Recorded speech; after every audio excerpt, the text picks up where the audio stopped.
Olá, tudo bem? Eu sou o professor Wilson e na aula de hoje nós vamos falar sobre Cristo e os Evangelhos.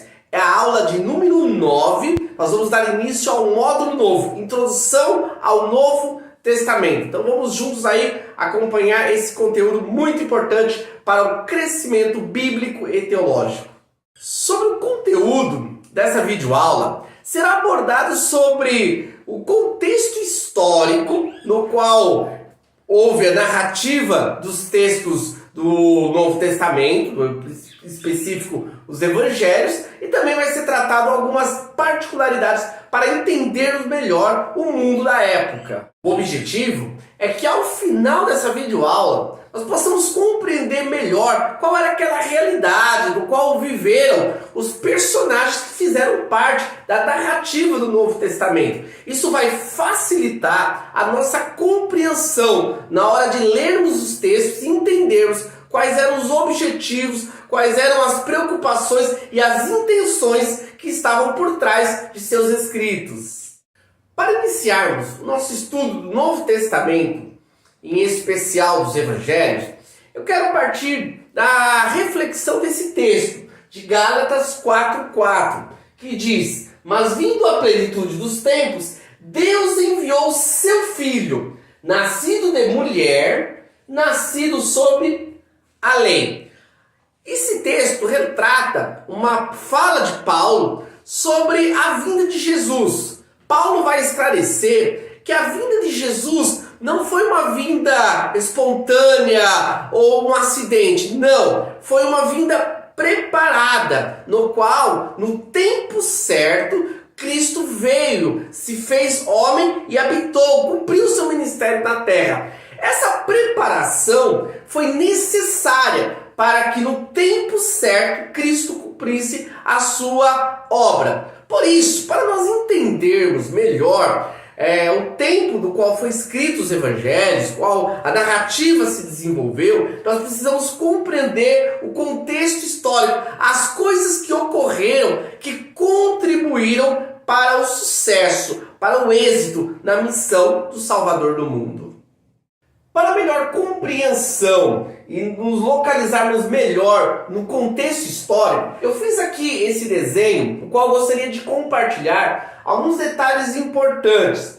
Tendo em vista que essa seta aqui aponta para o Novo Testamento, que é o nosso objeto de estudo, nós precisamos entender que antes houve 4.500 anos de história, que é narrado no Antigo Testamento, desde o período de Gênesis até a retomada do povo ali quando ele volta para Jerusalém. Então são 4.500 anos de história. Vale lembrar, como eu fiz aqui o desenho, que nós temos aqui um momento muito importante, que foram 70 anos que o povo de Deus ficou cativo ali na região da Babilônia, ok? Nesses 70 anos, muitas coisas ocorreram que contribuíram para a chegada do Novo Testamento.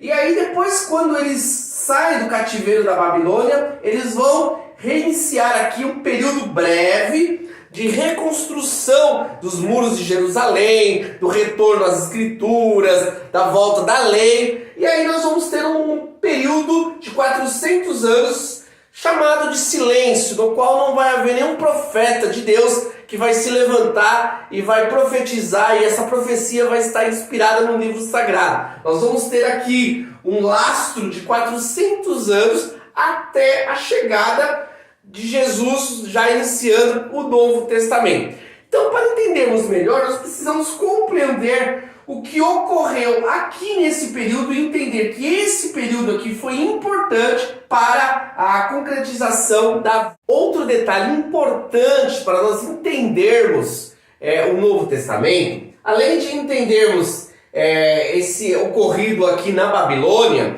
nós precisamos compreender também que aqui nós estamos lidando com a cultura judaica.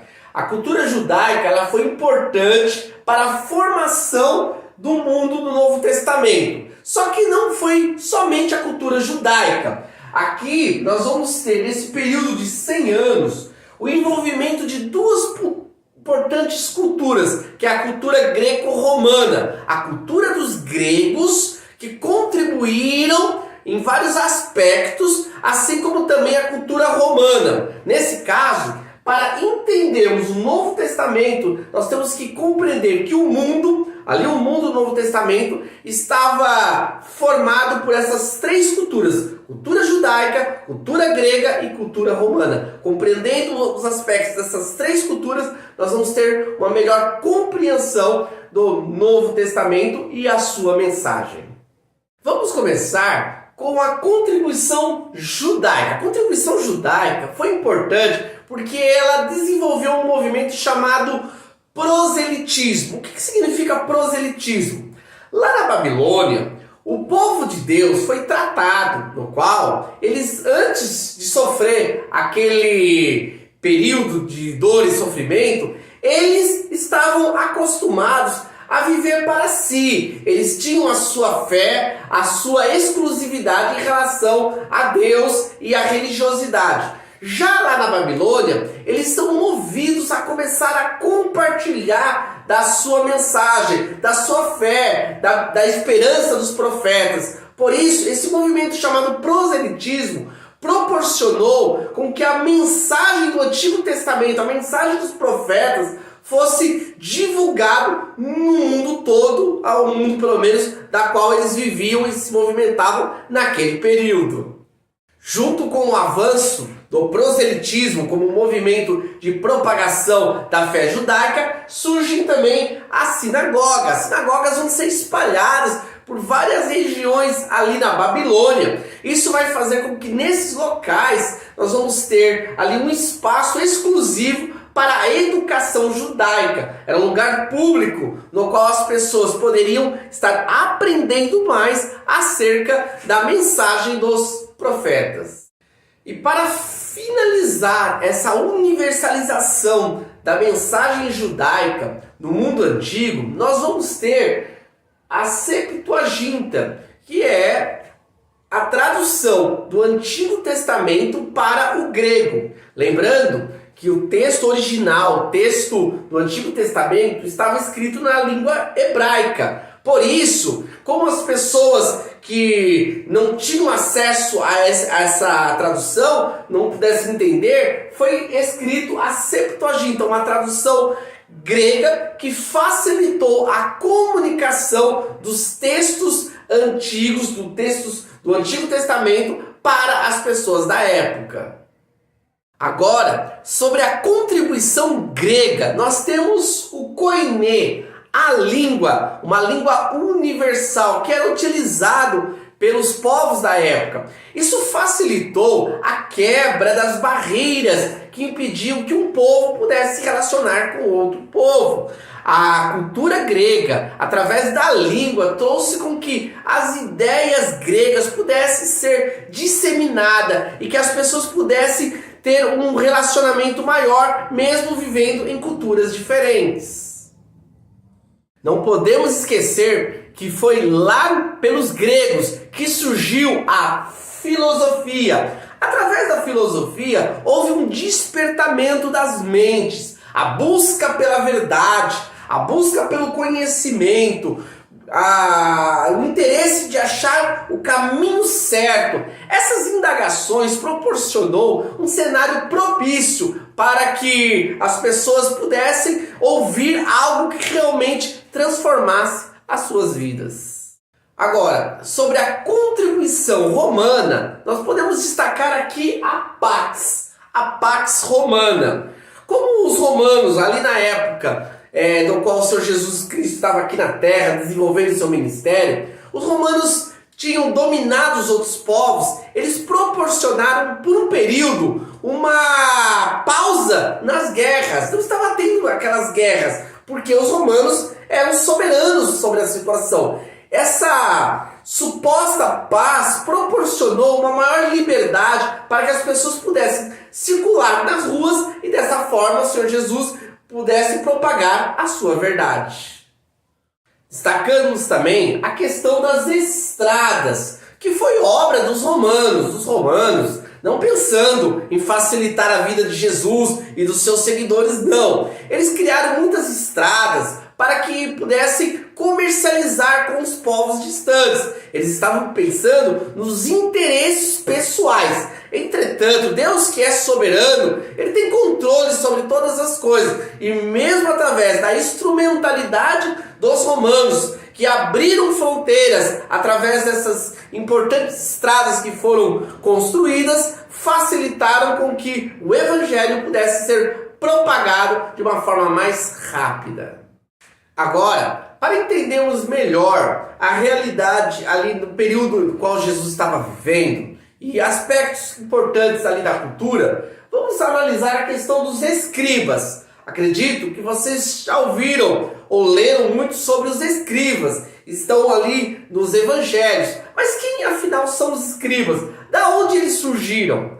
Os escribas surgiram do movimento ali pós-exílio. Lembra, como eu falei, que quando eles voltaram da Babilônia, eles começaram a reconstruir os muros de Jerusalém, buscar a lei de Deus. Um homem importante foi Esdras. Esdras entendia que eles precisavam compreender a lei, compreender a palavra de Deus para assim obedecer de forma correta. Esdras vai levantar um movimento de pessoas que vão interpretar os textos para trazer para o povo. Desse movimento vai surgir os escribas, que já na época de Jesus era um grupo que detinha as interpretações dos textos. Claro, eles distorceram as interpretações ou começaram a interpretar para si próprio. Essa foi uma realidade do qual Jesus vai combater no período que ele esteve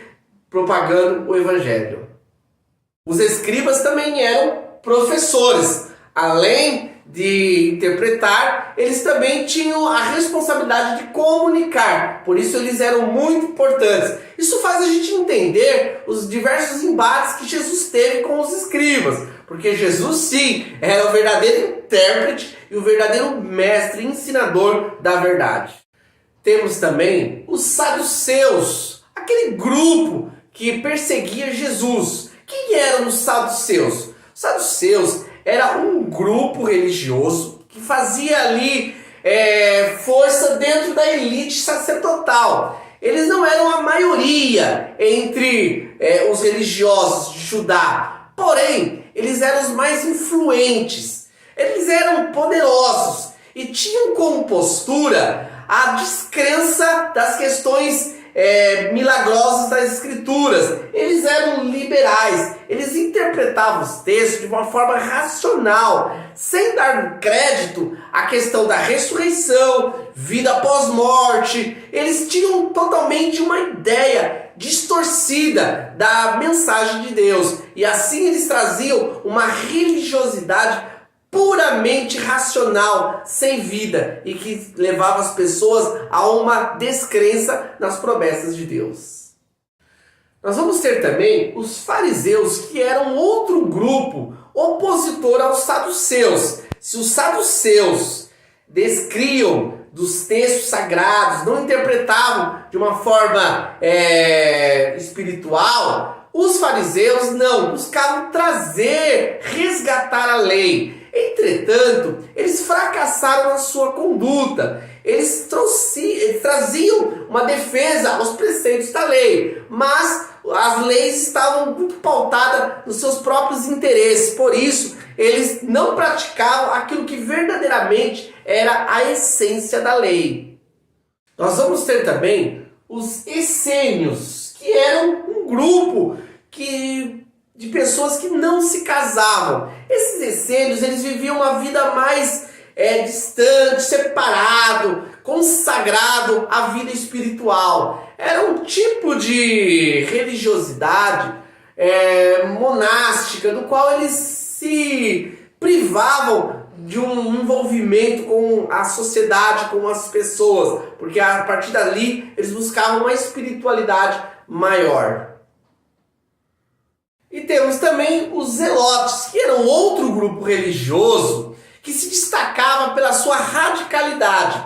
Eles queriam defender aquilo que eles entendiam como sendo a vontade de Deus através da força. Eles eram mais levados às guerras, às batalhas. Foram eles que proporcionaram aquela guerra que houve no ano 70, no qual Jerusalém foi totalmente destruída.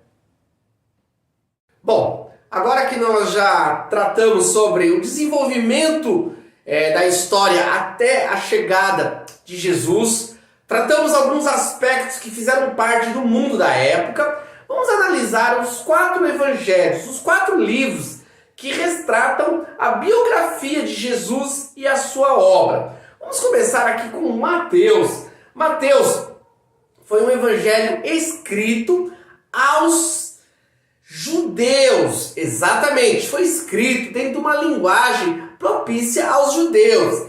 Podemos lembrar ali logo no início a genealogia, que era algo importante, que os judeus se interessavam. Para nós, às vezes, ao ler aquilo, talvez não olhamos com a importância que tem. Porém, os judeus compreendiam que o Messias, aquele que viria governar sobre Israel, ele teria que vir de Abraão, como resposta da promessa que Deus fez a Abraão, e que também deveria passar pela linhagem de Davi. E na narrativa de Mateus, ele vai se preocupar em destacar sobre isso. Não somente sobre isso, mas vários aspectos que mostram que Jesus é o rei, que ele é o rei. Por isso que no Evangelho de Mateus se dá um grande destaque à abordagem sobre o reino de Deus. Jesus como sendo o Messias prometido no Antigo Testamento.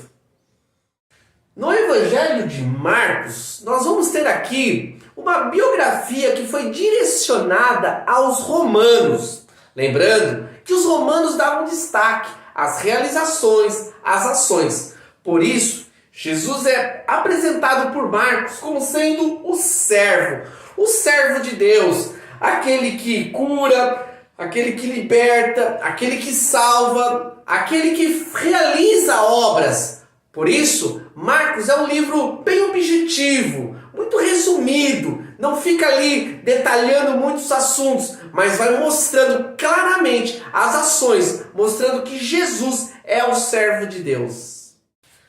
O evangelho escrito por Lucas foi direcionado aos gregos, isto mesmo, os gregos esperavam um homem perfeito, eles se admiravam com a sabedoria, com o conhecimento, por isso que foi lá na Grécia que se desenvolveu a filosofia. E quanto mais sábio, mais poderoso o homem fosse nas palavras, mais considerado ele era na sociedade.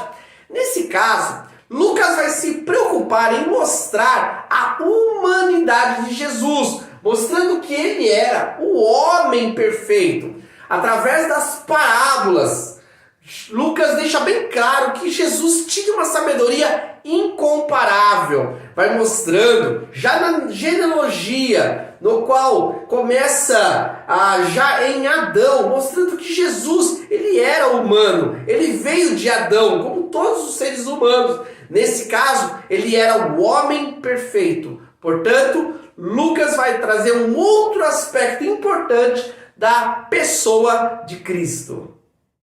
Se Lucas vai destacar que Jesus é o homem perfeito, mostrando assim a sua humanidade, João vai destacar a divindade de Jesus. Vai mostrar que Jesus, mesmo sendo homem, se submetendo a um corpo físico com as fragilidades necessárias de um humano, ele não deixou de ser Deus. Ele é o Logos eterno. João foi o último evangelho a ser escrito. No período que João vai descrever, nós já vamos ter aqui a mensagem do evangelho sendo propagada em vários povos. Por isso, João não escreve a um grupo direcionado, a um povo específico, não. Ele escreve mostrando a universalidade de Deus através da revelação de Jesus. Ele escreve para que todos os povos pudessem reconhecer que Deus amou o mundo de tal maneira que ele enviou seu Filho para que todo aquele que nele crê não pereça, mas tenha a vida eterna. É isso aí, pessoal. Concluímos aí a nossa abordagem sobre a questão de Cristo e os Evangelhos. Espero que vocês possam ter compreendido, assimilado esse conteúdo compartilhado e aguardo vocês para a próxima videoaula que vamos tratar sobre as Cartas Paulinas.